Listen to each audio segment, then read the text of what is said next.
मैं डॉक्टर राम कुमार सिंह हिंदी कक्षा में आप सभी का स्वागत करता हूं। आज मैं केंद्रीय माध्यमिक शिक्षा बोर्ड दिल्ली द्वारा कक्षा द्वादश के लिए निर्धारित पाठ्यपुस्तक आरोह भाग 2 के काव्यखंड के कविता के बहाने पाठ के प्रश्नोत्तर पर प्रकाश डाल रहा हूं। आप सभी एकाग्रता एवं तल्लीनता के साथ सुनेंगे। तो इस पाठ का पहला प्रश्न है, उस पर मैं पहले प्रकाश डालता हूँ। पहला प्रश्न है, इस कविता के बहाने बताएं कि सब घर एक कर देने के क्या क्या माने। प्रश्न एक बार फिर सुनेंगे। इस कविता के बहाने बताएं कि सब घर एक कर देने के माने क्या है। इसका उत्तर मैं बता रहा हूँ। इसका अर्थ है भेदभाव, अंतर व अलगाववाद को समाप्त करके सभी को एक जैसा समझना। जिस प्रकार बच्चे खेलते समय धर्म, जाति, संप्रदाय, छोटा बड़ा, अमीर गरीब आदि का भेदभाव नहीं करते, उसी प्रकार कविता को भी किसी एक वाद या सिद्धांत या वर्ग विशेष की अभिव्यक्ति नहीं करनी चाहिए। कविता शब्दों का खेल है। कविता का कार्य समाज में एकता लाना है, समाज को एकरूपता लाना है। कविता समाज को जोड़ती है, कविता समाज को एक बनाती है। इस पाठ से दूसरा प्रश्न है, उड़ने और खिलने का कविता से क्या संबंध बनता है। उत्तर बता रहा हूँ मैं। कविता का उड़ने व खिलने के से सीधा संबंध है। चिड़ियाँ एक स्थान से दूसरे स्थान तक उड़कर जाती है, परंतु कविता कल्पना के सहारे बहुत ऊंचे तक उड़ती है। यह काल की सीमा को लांघ जाती है। इसी तरह कविता फूल की तरह विकसित होती है। फूल अपनी सुंदरता व गंध से समाज को प्रसन्न रखता है। उसी तरह कविता भी मानवीय भावों से विकसित होकर तरह तरह के रंग दिखाती है और उसकी खुशबू सनातन है। वह हर युग में मानव को आनंद देती रही। यानी कविता वह शाश्वत सत्य है। कविता हर समय आनंद प्रदान करने वाली होती है। इस पाठ का अगला प्रश्न है, कविता और बच्चे को समानांतर रखने के क्या कारण हो सकते हैं।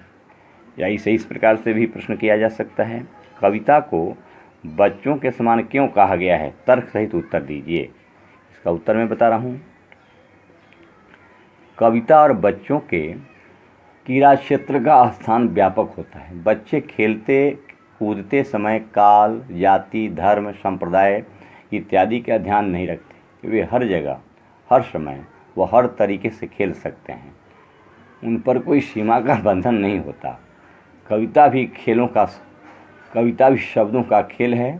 शब्दों के इस खेल में जड़, चेतन, अतीत, वर्तमान और भविष्य आदि उपकरण मात्र हैं।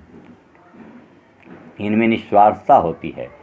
बच्चों के सपने असीम होते हैं। इस तरह कविता की कल्पना की भी कोई सीमा नहीं होती है। अगला प्रश्न है, कविता के संदर्भ में बिना मुरझाए महकने के माने क्या होते हैं। तो इसका उत्तर मैं बता रहा हूँ। कवि का मानना है कि कविता कभी मुरझाती नहीं है, यह अमर होती है और युग युगांतर तक मानव समाज को प्रभावित करती रहती है। अपनी जीवंतता की वजह से इसकी महक बरकरार रहती है।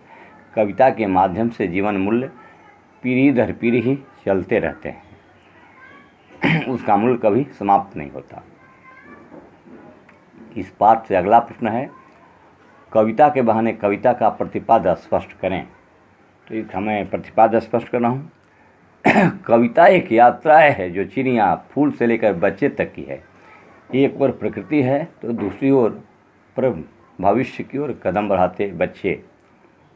कवि कहता है कि चिड़िया की उड़ान की सीमा है, फूल के खिलने के साथ उसकी परिणति निश्चित है, लेकिन बच्चे के सपने असीम हैं। बच्चों के खेल में किसी प्रकार की सीमा का कोई ध्यान या कोई स्थान नहीं होता। कविता भी शब्दों का खेल है और शब्दों के इस खेल में जड़, चेतन, अतीत, वर्तमान और भविष्य सभी उपकरण मात्र हैं। इसलिए जहाँ कहीं रचनात्मक ऊर्जा होगी, वहाँ सीमाओं के बंधन खुद ब खुद टूट जाते हैं।